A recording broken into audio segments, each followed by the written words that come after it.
हम लोगों के पैसा मत बर्बाद करो अपनी सनक के चक्कर में। इतनी करप्ट पार्टी, इतना करप्ट आदमी।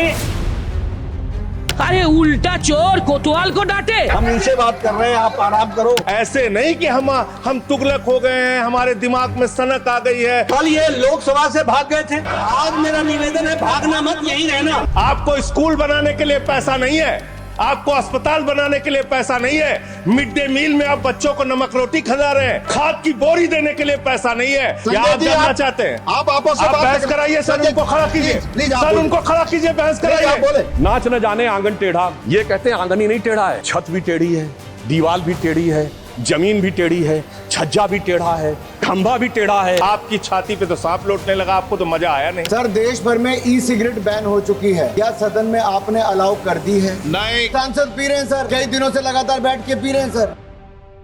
ई सिगरेट, वो भी लोकतंत्र की सबसे बड़ी पंचायत में किस सांसद पे आरोप लगा? पीने वाले या पीने वाली सांसद का नाम क्या है? संसद में किसी ने नहीं कहा, अब सूत्र दबी जुबान में बहुत कुछ कह रहे हैं। हम नेहरू को बदनाम नहीं करना चाहते, नेता सदन ने ये कहा तो कहा क्यों, और कहने के बाद नेहरू का जिक्र थमा या छिड़ा ही रहा। संस्कृत में एक बात कही गई, फिर एक महिला नेता का नाम आया और उसके बाद आया हंगामा। मोदी सरकार के मंत्री ऐसी कौन सी चमचमाती कार ले आए जिसकी बातें खत्म ही नहीं हो रही हैं, और उस डायरी में क्या था जिसे देख रक्षा मंत्री को कहना पड़ा कि मैं गुजराती नहीं जानता हूं। नमस्ते, हम हैं सिद्धांत और ये है संसद में आज।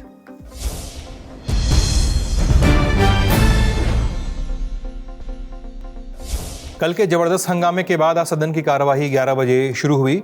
शुरुआत शांत रही। प्रश्नकाल में सांसद सवाल पूछे जा रहे थे, मंत्री जवाब देते जा रहे थे। तभी बीजेपी सांसद अनुराग ठाकुर ने एक आरोप लगाया टीएमसी सांसद पे। बिना नाम लिए कहा कि टीएमसी के एक सांसद द्वारा, संसद सदस्य द्वारा कई दिनों से सदन के अंदर लगातार ई सिगरेट पी जा रही है, जबकि ई सिगरेट तो पूरे देश में ही बैन है। एक सर मैं व्यवस्था को लेकर आपसे सवाल पूछना चाहता हूं। देश भर में ई सिगरेट, एक मिनट, माननीय सदस्य मुझसे सवाल नहीं पूछ सकते। नहीं सर, आपसे आग्रह करने वाला, आग्रह कर सकते हो, आपसे आग्रह कर सर, भी ढंग से बिल्कुल सर, हाथ जोड़ के आपसे पूछ सर सदन की जानकारी के लिए है सर। देश भर में ई सिगरेट बैन हो चुकी है, क्या सदन में आपने अलाउ कर दी है? नहीं, कोई माननीय सदस्य को कोई भी सर टीएमसी के सांसद पी रहे हैं सर टीएमसी के सांसद सर कई दिनों से लगातार बैठ के पी रहे हैं सर। कोई भी माननीय टीएमसी के सांसद पी रहे हैं सर चेक कर, नहीं सर आप चेक करवाइए सर। एक मिनट व्यवस्था दे रहा हूं। सर सदन में अगर सिगरेट पीना अलाउ कर दिया है, एक मिनट प्लीज, मैं सभी माननीय सदस्यों से पुनः आग्रह करता हूं, हमें संसदीय परंपराओं और संसदीय नियमों का अनुपालन करना चाहिए। कोई भी माननीय सदस्य कभी भी ऐसा कोई विषय मेरे पास आएगा तो निश्चित रूप से इस पर मैं निश्चित रूप से कार्रवाई करेंगे। ओके, माननीय सदस्यगण, अगर आपको किसी भी विषय पर कोई भी आपत्ति आप लिख के दे दें, ऐसी कोई भी कार्रवाई होगी तो मैं निश्चित रूप से इस पर एक्शन टेकन करूंगा। अब सूत्र भी बहुत सारी जानकारियां दे देते हैं। कहते हैं कि जिन सांसद पे आरोप लगे हैं उनका संबंध पश्चिम बंगाल के प्रेसिडेंसी डिवीजन की एक लोकसभा सीट से है। अब अनुराग ठाकुर के इस आरोप के बाद सदन में जबरदस्त हंगामा हुआ। नारेबाजी के बीच कार्रवाई को आगे बढ़ाया गया। पेट्रोलियम एवं प्राकृतिक गैस मंत्री हरदीप सिंह पुरी के साथ अजब स्थिति बनी। एक सवाल का जवाब देते वक्त स्पीकर ने उन्हें टोका, कहा कि माननीय सांसद जेब से हाथ निकाल के जवाब दें। इस पर मंत्री ने तत्काल हाथ बाहर निकाले। This gives me an opportunity to clear on the floor of the house. जेब में हाथ डाल के नहीं, to clear. मुस्कुरा के, गुस्से में नहीं, मुस्कुरा के। मेरे गुस्सा नहीं है, ये तो पार्लियामेंट्री रिप्लाई का स्टाइल है सर। नहीं, स्टाइल नहीं, मुस्कुरा के बोलो। प्रश्नकाल के बाद 0R में यूपी के नगीना से सांसद चंद्रशेखर ने पीरियड लीव पर नेशनल पॉलिसी बनाने की मांग की। आज भी हमारे देश में मासिक धर्मावकाश को लेकर कोई स्पष्ट राष्ट्रीय नीति नहीं है।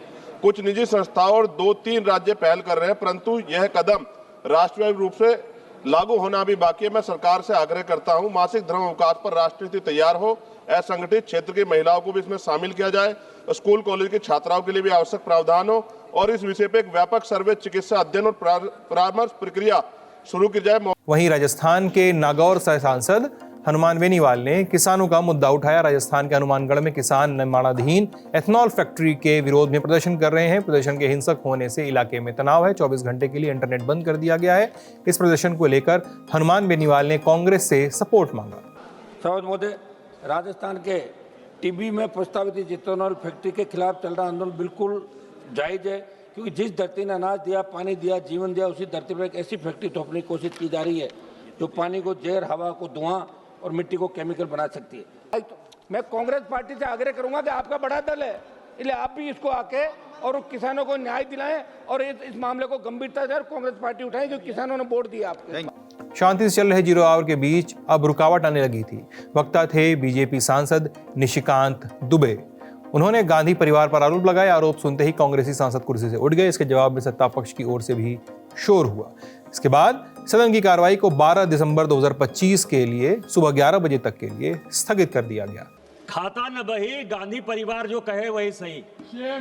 इतनी करप्ट पार्टी, इतना करप्ट आदमी, 50 लाख में, अध्यक्ष महोदय, 50 लाख में 2000 करोड़ की संपत्ति डकार ली गांधी परिवार ने।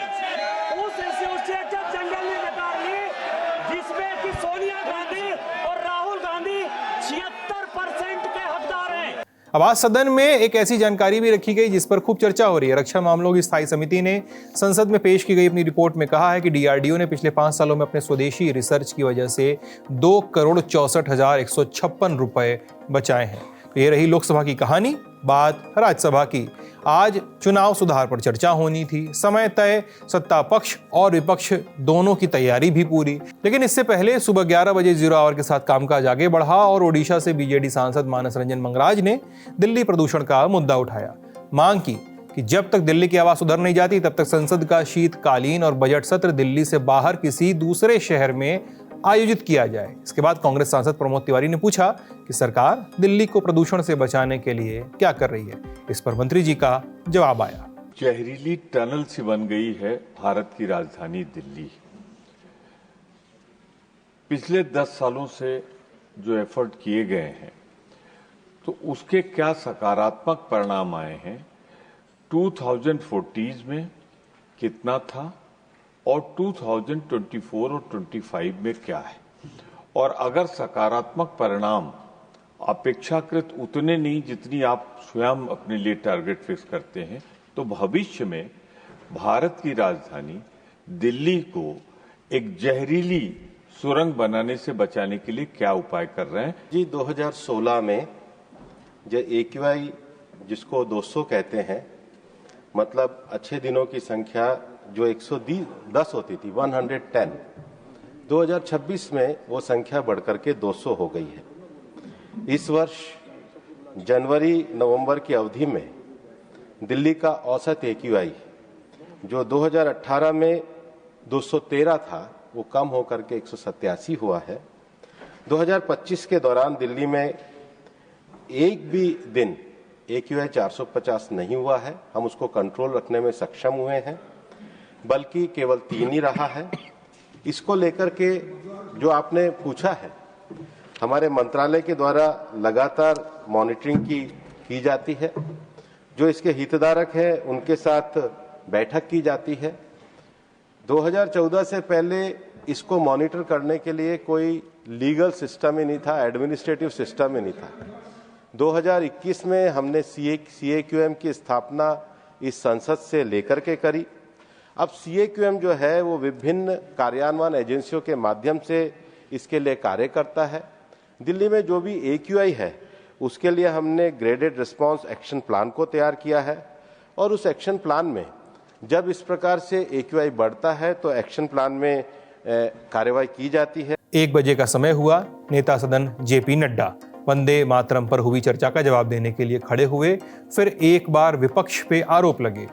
जिक्र फिर से नेहरू का हुआ, लेकिन इस बार कहा गया कि हम नेहरू को बदनाम नहीं करना चाहते। कि हमारा उद्देश्य भारत के पूर्व प्रधानमंत्री को बदनाम करने का नहीं है, लेकिन हमारा उद्देश्य भारत को, इतिहास को रिकॉर्ड पर स्ट्रेट रखने का जरूर है। इस बात को हमको ध्यान रखना है। कि जब कोई घटना घटती है तो जिम्मेवार तो सरदार ही होता है।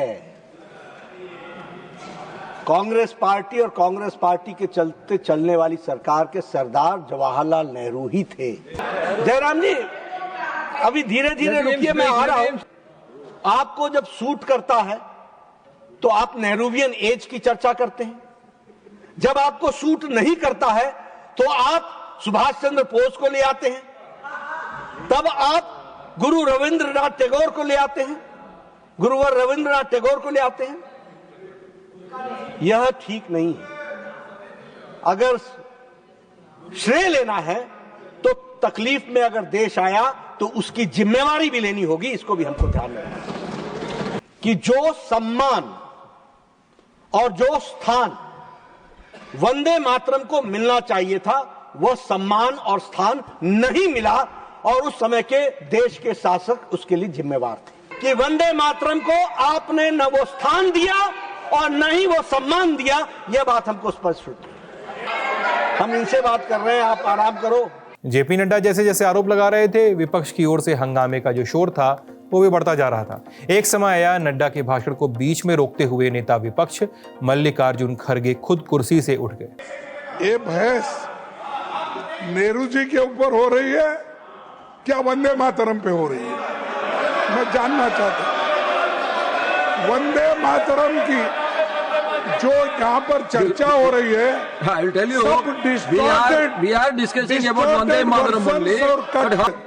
जब उधर जरा जोश से कुछ बोलते हैं मोदी के लोग, तब आपको जरा गुस्सा आता है। अपने आप को जब बोलते हैं उतना गुस्सा नहीं आता, जरा उधर जब देखते हैं उसके लिए होता। और चर्चा वंदे मातरम पर ही कर रहा हूं शुरू से। अब इनको जवाहरलाल नेहरू की बात चुभ रही है तो मैं क्या करूं? चर्चा को बाधित करना ये आदत सी बन गई है। कल ये लोकसभा से भाग गए थे, आज मेरा निवेदन है भागना मत, यहीं रहना। कि देश कॉम्प्रोमाइजेस से नहीं चलता है, ये हमारी आइडियोलॉजी। देश सच्चाई और इतिहास की बातों को ध्यान में रख करके चलता है। शोर और हंगामे के बीच वंदे मातरम के 150 साल पूरे होने पर चर्चा खत्म हुई। अब बारी थी चुनाव सुधार पे बहस की। चर्चा की शुरुआत कांग्रेस सांसद अजय माकन ने की। चुनाव आयोग पर वोट चोरों को बचाने का आरोप लगा दिया। 80 रुपए प्रति वोट काटने का धंधा चल रहा था और चुनाव आयोग पुलिस की मदद करने की बजाय जांच को ब्लॉक कर रहा था। क्या वोट चोरों को बचाना ही अब चुनाव आयोग का काम रह गया? अगर अंपायर ही एक टीम की जर्सी पहन लेगा तो दूसरी टीम क्या करेगी? अंपायर ही अगर मैच फिक्स कर लेगा। विपक्ष के आरोपों पर सत्ता पक्ष का पलटवार भी आया।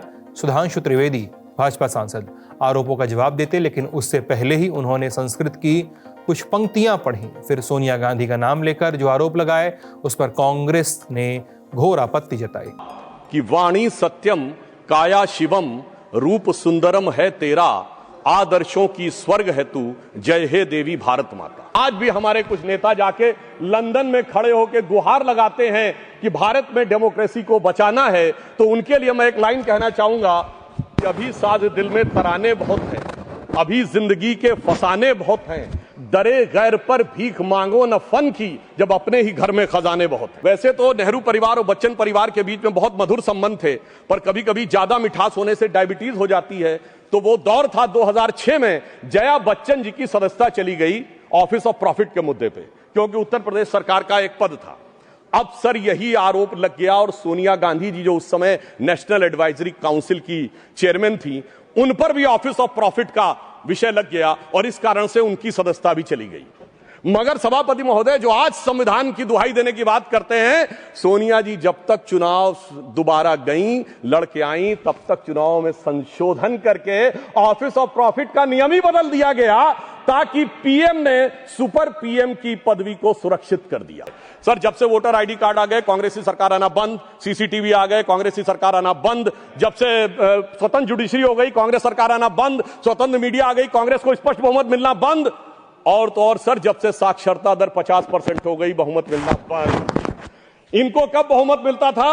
जिस जमाने में मतपेटियां लूटी जाती थी, बूथ कैप्चरिंग होती थी, गोलियां चलती थी, कट्टे बम चलते थे और अनेक लोग बिहार के चुनावों में 80 लोग तक घायल होते थे, इन्हें लग रहा है शायद वही जमाना वापस आ जाए। तो मैं उनके लिए पूरी संवेदना से कहना चाहूंगा कि जो पुराना गीत था, गुजरा हुआ जमाना आता नहीं दोबारा, हाफिज सईद तुम्हारा। मगर मुझे लगता है जो कांग्रेस ने हाइड्रोजन बम छोड़ा वो शायद पाव भर का नहीं, छटाक भर का भी नहीं था। यह कहावत होती है, नाच न जाने आंगन टेढ़ा, मगर सर इन पे लागू नहीं होती है। ये कहते हैं आंगन ही नहीं टेढ़ा है, छत भी टेढ़ी है, दीवार भी टेढ़ी है, जमीन भी टेढ़ी है, छज्जा भी टेढ़ा है, खंभा भी टेढ़ा है, पर क्या करें, टेढ़ा है पर मेरा है।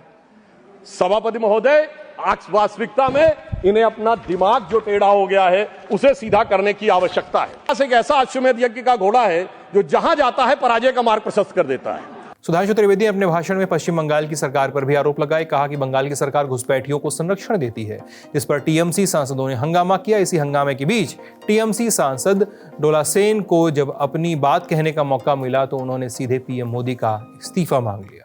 हम एसआईआर के खिलाफ नहीं है, इतने सारे घुसपैठिया बांग्लादेशी रोहिंग्या घुस गए तो निकलना चाहिए। साफ करने के लिए इसी वोटर लिस्ट पर 1 साल पहले जो इलेक्शन हुआ था, जब जीत के प्रधानमंत्री बने हैं मोदी बाबू, चाहे 240 ही सही, चाहे सिंगल लार्जेस्ट पार्टी ना भी सही, तो हालत इतना खराब है तो हमारे आदरणीय पीएम साहब को पहले रिजाइन करना चाहिए। उसके बाद पूरा देश में एसआईआर हो जाए और उसके बाद पूरा देश की पार्लियामेंट्री वोट और बंगाल की असेंबली वोट एक साथ होगी। दम है, करिए, लीजिए चैलेंज। अच्छा, इतने सारे घुसपैठिया रोहिंग्या आया कहां से? ममता दीदी के ऊपर तो बॉर्डर की जिम्मेदारी है नहीं, बॉर्डर की जिम्मेदारी है अमित बाबू के ऊपर, होम मिनिस्ट्री के ऊपर, उसको तो रिजाइन करना चाहिए। अरे उल्टा चोर कोतवाल को डांटे। विपक्ष जो आरोप लगा रहा था उसकी कड़ी में अगला नाम जुड़ा संजय सिंह का। आम आदमी पार्टी के सांसद पहले दिल्ली से लेकर बिहार चुनाव तक का जिक्र किया और फिर चुनाव आयोग से लेकर केंद्र सरकार तक कई आरोप लगा डाले। आपका मकसद वोटर को साफ करने का है, आपका मकसद वोट चोरी का है, आपका मकसद मतदाताओं की सूची को सही करने का नहीं है। एसआईआर आप क्यों करा रहे हैं, ये कारण आपको देश को बताना पड़ेगा, ये कारण आपको देश के सामने रखना पड़ेगा। ऐसे नहीं कि हम तुगलक हो गए हैं, हमारे दिमाग में सनक आ गई है, हम पूरे देश में एसआईआर कराएंगे। चुनाव की गड़बड़ियों के बारे में अगर सदन को आपको नहीं बताऊंगा सर, तो उसका रिफॉर्म्स कैसे होगा? तो दिल्ली में अगर एक गड़बड़ी हुई है, जरूर आप बोले, ये आपका अधिकार है, पर स्पेसिफिक जो उदाहरण दे रहे हैं उसके बारे में पहले आप उठा चुके हो, अमान्य हो चुकी है चीजें। प्रधानमंत्री जी का आप बहुत गुणगान करते हैं, आप कहते हैं प्रधानमंत्री जी बहुत लोकप्रिय हैं, प्रधानमंत्री जी की लोकप्रियता चमक रही है, वो महामानव हैं, विश्व गुरु हैं। तो ये कौन सी लोकप्रियता है प्रधानमंत्री जी की कि भाई प्रधानमंत्री जी की कौन सी लोकप्रियता है कि ईवीएम से चुनाव कराएंगे तो लोकप्रियता कायम रहेगी, बैलेट से चुनाव कराएंगे तो लोकप्रियता खत्म हो जाएगी? अरे भैया, दोनों में अगर लोकप्रियता कायम है तो बैलेट से चुनाव करा लो। आपने 11 साल में कितने घुसपैठिए हिंदुस्तान से भगाए, इसके बारे में आंकड़ा दीजिए सदन को आप जानकारी दीजिए। आप बिहार जाते हैं, वहां घुसपैठिया चिल्लाते हैं, झारखंड जाते हैं, वहां घुसपैठिया चिल्लाते हैं, दिल्ली आते हैं, वहां घुसपैठिया चिल्लाते हैं, हरियाणा जाते हैं, वहां घुसपैठिया चिल्लाते हैं, महाराष्ट्र जाते हैं, वहां घुसपैठिया चिल्लाते हैं, आसाम जाते हैं, वहां घुसपैठिया चिल्लाते हैं, घुसपैठिया पकड़ नहीं पाते। यह कौन सा घुसपैठिया है? जहां पर चुनाव होगा वहां आपको घुसपैठिया मिल जाते हैं, आप पूरा चुनाव उसके ऊपर करते हैं। कितने घुसपैठिया बिहार में मिले, इसको बताइए, देश को, इस सदन में बताइए। मैं आपको बताना चाहता हूं मान्यवर, मात्र 315 वहां पर विदेशी नागरिक मिले, जिसमें 78 मुसलमान थे, बाकी नेपाल के हिंदू थे। उसको आप इसलिए आंकड़ा नहीं जारी कर रहे हैं। 65 लाख में सिर्फ 315 मिले, आपकी छाती पे तो सांप लौटने लगा, आपको तो मजा आया नहीं। आपको स्कूल बनाने के लिए पैसा नहीं है, आपको अस्पताल बनाने के लिए पैसा नहीं है, मिड डे मील में आप बच्चों को नमक रोटी खिला रहे हैं, नौजवानों को रोजगार देने के लिए आपके पैसा नहीं है, खाद की बोरी देने के लिए पैसा नहीं है। आप कह रहे हैं आप अपनी सनक को पूरा करने के लिए डिटेंशन सेंटर बनाएंगे, जहां पे घुसपैठियों को रखेंगे, उनको फ्री बिजली, फ्री पानी, फ्री एजुकेशन, रहने का घर, सड़क, सब आप अपने पैसे से देंगे, देश की जनता के पैसे से देंगे। इसलिए मैं आपके माध्यम से सरकार को चेतावनी देना चाहता हूं, अगर कोई बांग्लादेशी मिले, कोई पाकिस्तानी मिले, कोई अफगानिस्तानी मिले तो उसको उसके देश वापस भेज देना। हमारे पैसे से उनको यहाँ पे डिटेंशन सेंटर और घर बना के फ्री में बिजली, फ्री में पानी, फ्री में शिक्षा, फ्री में इलाज मत करना। और ज्यादा अगर आपको चिंता हो तो अपने घर के बाहर एक घर बना लेना, वहां रख लेना, वहां रख लेना, अपने घर में रख लेना। हम लोगों का पैसा मत बर्बाद करो अपनी सनक के चक्कर में। लश्कर तैयबा के आतंकवादियों को अपनी पार्टी में रखते हो, आतंकवादियों को अपनी पार्टी में रखते हो। आप यहाँ पे खाली देश का माहौल बिगाड़ना चाहते हो, क्या आप जानना चाहते हैं? आप आपस में बहस कराइए, सर उनको खड़ा कीजिए, सर उनको खड़ा कीजिए, बहस कराइए। बोले कोई चीज जानते। हमारी मीटिंग हुई सर, हमारी पार्टी के प्रतिनिधि गए, वहां कहा गया 18% वोट काटे जाएंगे। क्या इस सदन की चिंता नहीं होनी चाहिए? चर्चा चली रही थी कि संसदीय कार्य मंत्री किरेन रिजिजू ने उपसभापति से एक आग्रह किया। मांग की गई सदन की कार्रवाई को आज 4 बजे स्थगित कर दिया जाए। चुनाव सुधार पर आगे की चर्चा अब 15 दिसंबर को कराई जाए। अभी चर्चा अच्छी तरह से चल रही है। एक प्रार्थना सभा है, तो हम लोग सबको प्रार्थना सभा में जाने के लिए अलग अलग पार्टीज का, एमपीज का भी रिक्वेस्ट है। तो आज 4 बजे तक हम लोग हाउस चला के फिर इलेक्शन रिफॉर्म्स को मंडे 1 बजे फिर हम कंटिन्यू करने के लिए मैं अनुरोध कर रहा हूं सदन को। कल तो प्राइवेट मेंबर है, कल प्राइवेट। इसके बाद सदन की कार्रवाई को 12 दिसंबर सुबह 11 बजे तक के लिए स्थगित कर दिया गया। दोनों सदन का कामकाज आपने देख लिया। अब संसद परिसर में आई कुछ तस्वीरों पर भी गौर फरमाते जाइए। पहली तस्वीर जिसमें नवीन और नवीकरणीय ऊर्जा मंत्री प्रहलाद जोशी एकदम चकाचक ब्लू रंग की हाइड्रोजन फ्यूल पावर्ड कार के साथ संसद पहुंचे। दूसरी तस्वीर रक्षा मंत्री राजनाथ सिंह और कांग्रेस सांसद जयराम रमेश की थी। सदन की कार्रवाई में शामिल होने जैसे ही रक्षा मंत्री संसद पहुंचे, वैसे ही जयराम रमेश ने उन्हें inside story of Sardar Patel, the diary of Maniben Patel किताब सौंपी। कहा कि ये गुजराती में है, इसे पढ़िएगा। जो आपने नेहरू जी के बारे में कहा था वो इसमें नहीं है। इस पर राजनाथ सिंह ने एकदम मुस्कुराते हुए कहा कि अंग्रेजी में दीजिए, मैं गुजराती नहीं जानता हूं। दरअसल हाल ही में राजनाथ सिंह ने मणिबेन पटेल की डायरी के हवाले से यह दावा किया था कि नेहरू सरकारी पैसे से बाबरी मस्जिद बनवाना चाहते थे, लेकिन उन्हें पटेल ने रोका था।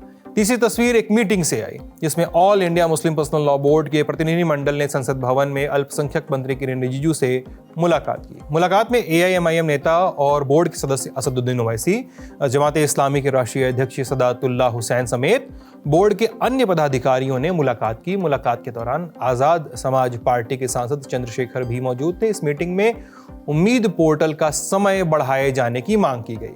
तो संसद में आज आपके सांसदों का कामकाज का लेखा जोखा ऐसा कुछ रहा। शो कैसा लगा हमें कमेंट सेक्शन में जरूर बताइए। शो लिखा है हमारी साथी सुप्रिया ने, मैं हूं सिद्धांत, आप लल्लन टॉप देख रहे थे। बहुत बहुत शुक्रिया।